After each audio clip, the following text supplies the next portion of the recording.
All prophecies are tested by time. The ancient prophet Isaiah predicted the coming of a servant of the Lord, a deliverer for the nations, with graphic detail about the servant's appearance and mortal suffering, marred beyond human likeness, led as a lamb to the slaughter. And then the servant is miraculously lifted up. My servant shall be exalted. 4 biblical scholars met to explore the predictions written by Isaiah and the clues to the identity of the servant of the Lord. On this day of discovery, the mysterious prophecy of Isaiah 53.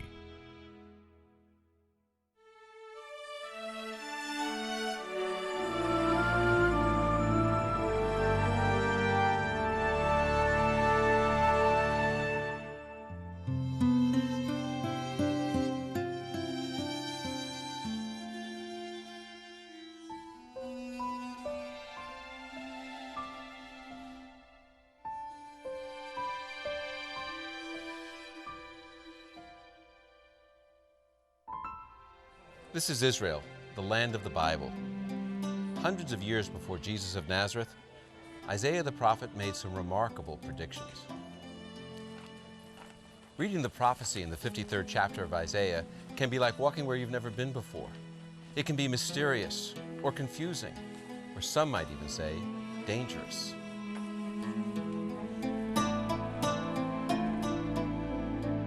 For what had not been told them, they shall see, and what they had not heard, they shall consider.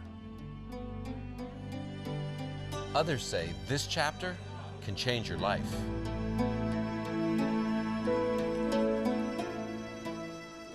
The prophecy of Isaiah 53, first delivered here in Jerusalem, is a journey to the future, yet it's related to the past and to the present. What it reveals is the essence of the story of the Bible.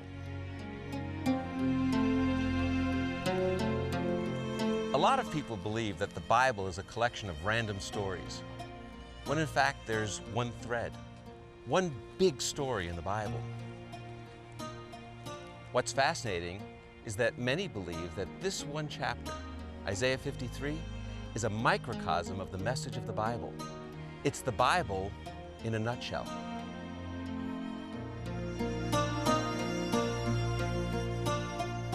Recently, I met with 3 men to discuss how Isaiah 53 fits with the big story of the Bible. Dr. Walter Kaiser is a distinguished professor and Old Testament scholar. Dr. Michael Brown, a Hebrew scholar and host of a nationally syndicated radio talk show.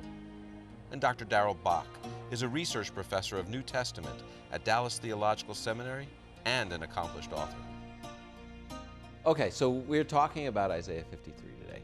But before we even approach the question of Isaiah 53, I think it's important that we understand what's the big story of the Bible? What's the basic plan of the Bible, the main idea of the Bible? Is there a story that we can find as we read through the Scriptures?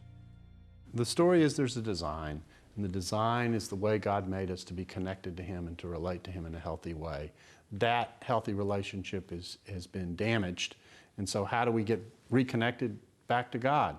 And in many ways, the Bible is the story of that reconnection and how that takes place. Okay, so here's my question. Isaiah 53 is a very, very central passage for this whole story. How does Isaiah 53, or to be technical, Isaiah 52:13 through 53:12, what's the main idea of this passage and how does it relate to the big story? On a central level, it lays out in the 6th verse, starting with the Hebrew word all of us and ending with the Hebrew word all of us, that all of us have fallen short, everyone has failed, and yet this one central figure has taken the guilt of all of us so that we can be reconciled to God. But this one is not the one that you'd expect. Usually when you think about God supplying someone who would be able to step in and deliver, you think of this usual powerful figure who will come and take care of everything. But the unique thing about Isaiah 53 is that this figure is actually disfigured, if you can say it that way. He is rejected. He's treated almost like a leper in the way he's described. He's not at all the powerful figure that you think, and yet out of that weakness or seeming weakness comes the delivery of the power of God. And it's the surprise in that part of the story that is the hard part of Isaiah 53. People struggle to grasp hold of it and to accept it because they think that when God delivers, he's going to deliver with a mighty arm. But in fact, the mighty arm of God comes through this figure who takes our place and takes the damage that we've seen in the world, takes it onto himself, and in that way restores us.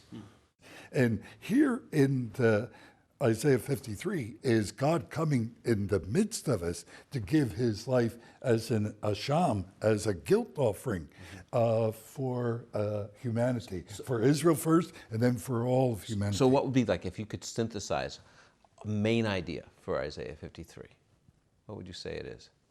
That an innocent, perfectly righteous one takes on his own shoulders the sin, the guilt, the evil doing of the entire world, and through his suffering, redemption comes, forgiveness comes to all of us. But the people to whom he came didn't understand it and didn't get it.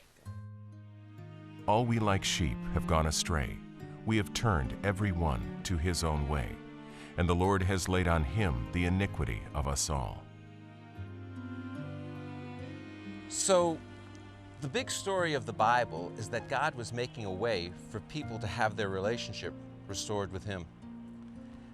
Isaiah 53 reveals that central figure, called the servant, who would make it possible for any person to return to his or her Creator.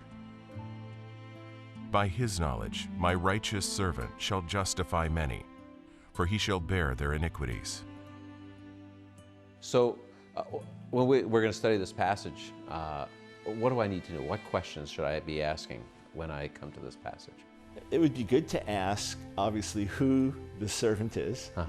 It would be good to ask, is the servant an individual, or is the servant more than one? Is it a group of people? Is it a nation? It would be important to ask, what will this servant actually do? What's the importance of what this servant actually does? And then there are more specific questions. Will he literally die? Will he literally rise from the dead? Who will reject him? Those are subplots within it. But fundamentally, who is he? What will he do? Is it an individual, a group, or a nation? And why is all this sacrificial language associated with the practices of Judaism wrapped up with the description of this figure? What is going on in describing him in terms that we normally associate with sacrifices and offerings and those kinds of things? According to the prophet Isaiah, it's through the terrible suffering of the servant that God would ultimately bring the servant honor and greatness. When you make his soul an offering for sin, he shall see his seed, he shall prolong his days. Well, the suffering is really an important part of the picture because he is entering into what it is that we need, and the rejection is an important part of the picture as well. And what God does is he exalts the humble. He exalts the person who depends upon him. And this figure so depends on God that when God, in effect, sends him on a mission to the earth to reclaim humanity by taking our place, the ultimate humility, if you will, of emptying himself, of becoming a part of who we are, of dying, of even dying because we send him there. God says, I exalt the humble. I exalt the one who has this kind of faith, and he's lifted up. So, in a sense, he's not exalted despite his suffering and his rejection.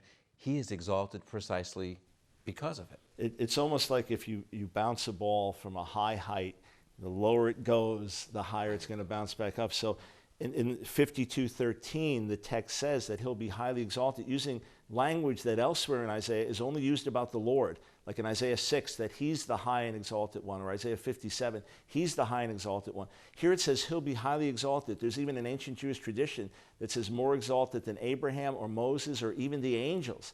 But first, terribly disfigured. So it's through his suffering, through his accomplishing this mission, going to the very depths of our suffering. God doesn't stand from the outside and just condemn us. He enters into our world through his servant, goes to the very depths, and then out of that is raised from the dead, and then highly exalted by God because he succeeded in his mission.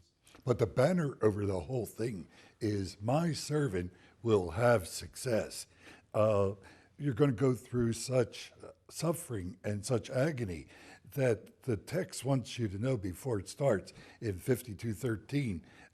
Don't worry. Don't worry. It's going to end well, and that's why you have that inclusio from the beginning. It'll be highly exalted, and it ends that way in chapter 53. So it brackets that whole thing with the exaltation of God. But it's very grim, because in the midst of the suffering is described in such a way that the servant is treated, even though he's this exalted figure, he's treated like a leper. He's described in ways that are like a leper. And so, a lot of people don't get what a leper is. well, a leper, of course, is in the context of Judaism, is this person who was banished from functioning in the society. He was seen as unclean. He was People put hide their outside. faces. Exactly right. And so this is someone who is disconnected. Here he is. So he's not literally a leper. He's treated like a leper. That's Yeah. right. And the point here is that here is this person who is supposed to be connecting to humanity and connecting humanity, who himself is treated as a disconnect. He is despised and rejected by men, a man of sorrows and acquainted with grief. And we hid, as it were, our faces from him. He was despised, and we did not esteem him. Surely he has borne our griefs and carried our sorrows. Yet we esteemed him stricken, smitten by God, and afflicted. But he was wounded for our transgressions. He was bruised for our iniquities. The chastisement for our peace was upon him, and by his stripes we are healed. So, the message of the Bible and the prophecy of Isaiah 53 is that all people have strayed from God. The other part of that message is that God would send his servant to bring us back to him. When Isaiah the prophet was here in Jerusalem, he made a prediction that a servant would come who would lead us back to God. But not everyone agrees about who this servant is. Behold, my servant shall deal prudently. He shall be exalted and extolled and be very high. So, Dr. Kaiser, a lot of people say, oh, the Bible means whatever you want it to mean. How would you respond to that? That's like making it into a wax nose. You push it either way, and it says exactly what you want it to say.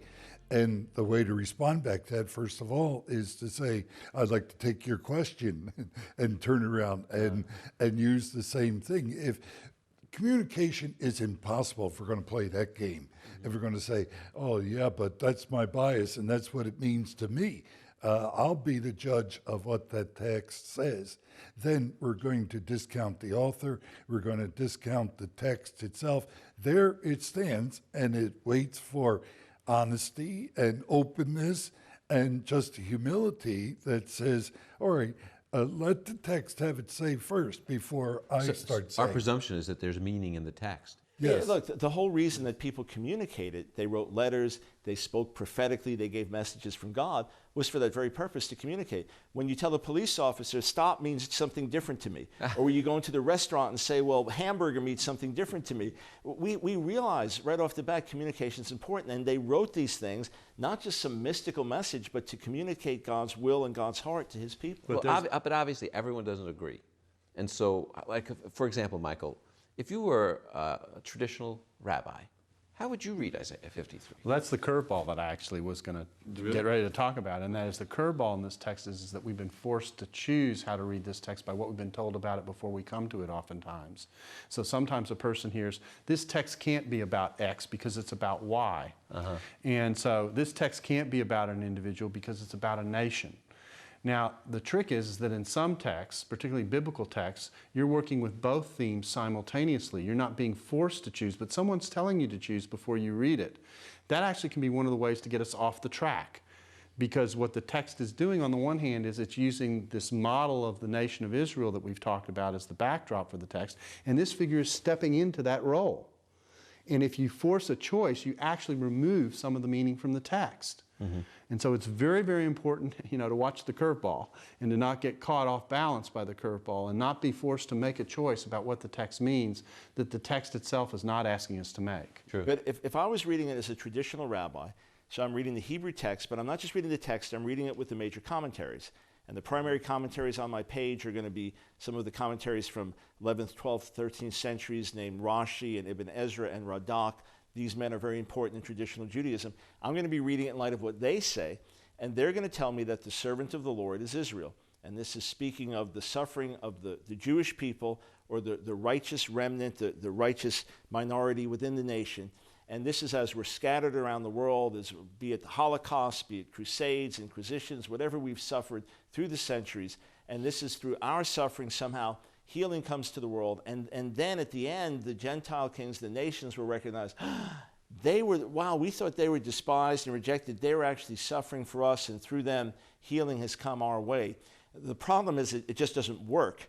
When you go through it line by line, it can't work.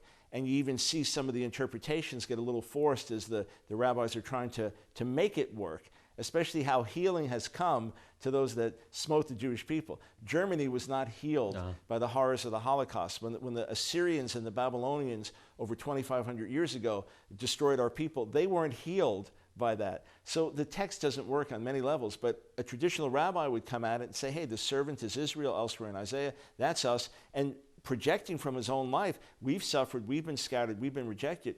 What I say is, yeah, it's a Jew among us.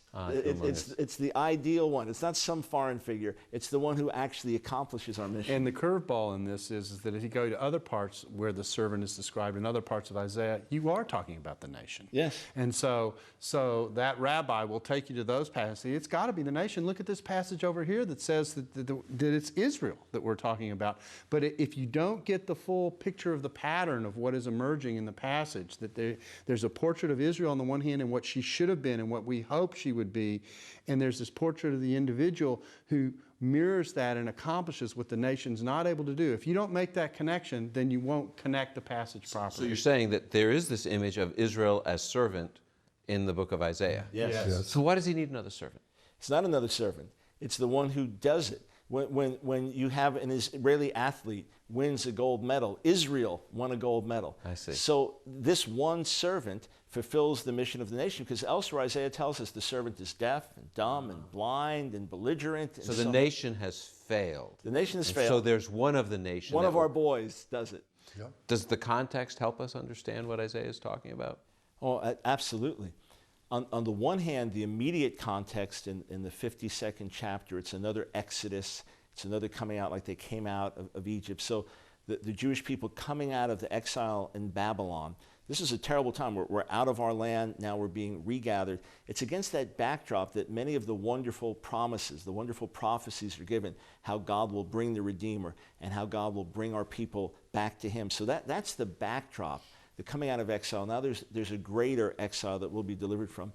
Also, if you look at the context, starting in the 41st chapter, the servant is sometimes the nation, the servant is sometimes an individual. But once you get to the middle of the 48th chapter, from there on, the servant is always an individual. That's the focus in the 49th chapter, that's the focus in the 50th chapter, and right through 52:13 to 53:12, it has to be an individual.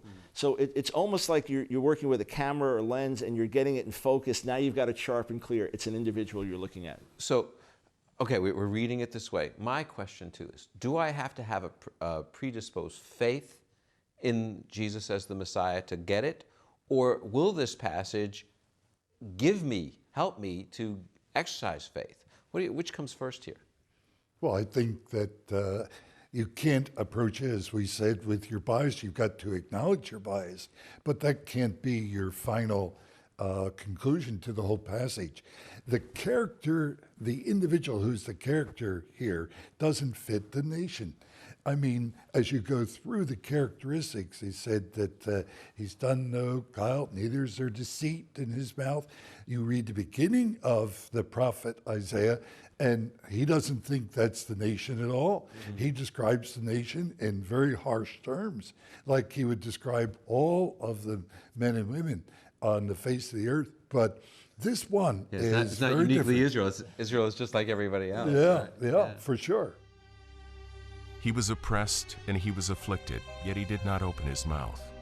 Like a lamb that is led to the slaughter, and like a sheep that is silent before its shearers, so he did not open his mouth. By oppression and judgment he was taken away. And as for his generation, who considered that he was cut off out of the land of the living for the transgression of my people, to whom the stroke was due. So you have a prediction, a description of what he's going to do in amazing detail, his obscure origins, his death, his being rejected, misunderstood by his own people, even his resurrection and his being highly exalted. It's all laid out there in such detail that many a Jew has read it and thought they were reading from the New Testament, or thought that someone changed it. One of my friends, when he became a believer in Jesus, went to his dad and said, "Here, Dad, read this." And his dad said, "Someone changed it." He goes, "No, Dad, this is the Bible I got when I was bar mitzvah." He said, "No, somebody changed it." So it's a prediction, but one that for followers of Jesus seems so amazingly clear, it could have been written after the fact. I think it's important to ask the question again and think about it in another way, and that is what it describes as the delivering figure. This delivering figure is exalted by God. He takes on sin, but he suffers tremendously. He takes all those three things. Now, we don't know this is Jesus when it's written. We just know that this figure represents God. He takes on sin, is exalted by God, and goes through this suffering.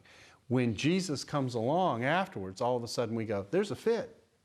There's a match. And this was told about, as we said, centuries before Jesus ever shows up. So when we say this passage is about Jesus, we're talking about it in light of the fact that we know how the rest of the story goes and what happens with the New Testament. But when Isaiah wrote it, he was just describing the delivering figure and how God was going to deliver, and Jesus steps into that description and matches it, and we go, there's a connection. So when did Isaiah write this? 8th century, about, you said hundreds and hundreds of years ago.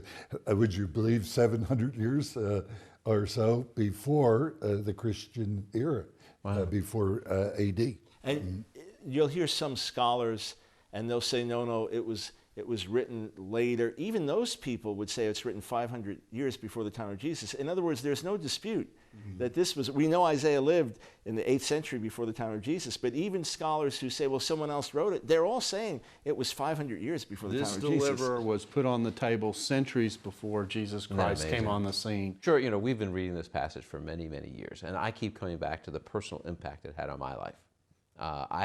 It changed my life. If I, as a follower of Jesus, come and read this text, this is what happened to me. I became a believer in Jesus at the age of 16, but I didn't know these texts were there. And I heard there were these texts that describe Jesus. I was talking to my dad, Jewish dad. He said, "Where?" And I didn't know how to find it, but I happened to open up to the passage, and we read it. He was shocked, absolutely shocked reading it. So here we have our two vantage points. I'm reading it as a follower of Jesus and saying, that's him. He reads the text for the first time and says, that sounds like Jesus. It does it too, yeah. Someone once asked me, what do I do about my sin? And I said, well, I just don't sin. And they said, what do you mean you don't sin? And I said, well, I don't sin. And then I said, I do little sins, but nothing really big. And they said, well, what do you do? And then we read this passage. And the impact for me was I saw a sin bearer, someone that would take the punishment that I deserved, and I had to trust in him.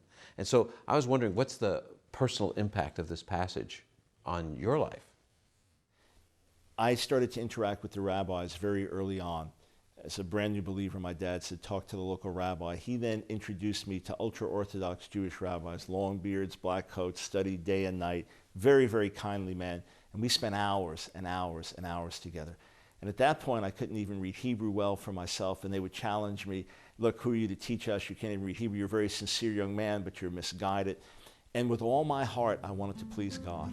And I had an intensive time of seeking God. I remember laying down on my face in my bedroom, my parents' home, and I said, God, I've got to follow you as a Jew, wherever the truth leads. If it means leaving all my friends and everyone that I've gotten to know who believes in Jesus and living the life of a traditional Jew, I will follow you. And if it means following Jesus, if what I believe is true, I will follow you, and I don't care if the Jewish community rejects me. I have to be loyal to you as a Jew. And as I was praying and seeking God, I opened up the scriptures, and they opened up to Isaiah 53. It's just where I opened the Bible to. And as I read the words, they were so powerful. It was undeniable to me that they spoke of Jesus the Messiah. I could not, with integrity before God, deny that. And I said, it doesn't matter what anyone's going to say about me. I've got to be true to your word and follow Jesus.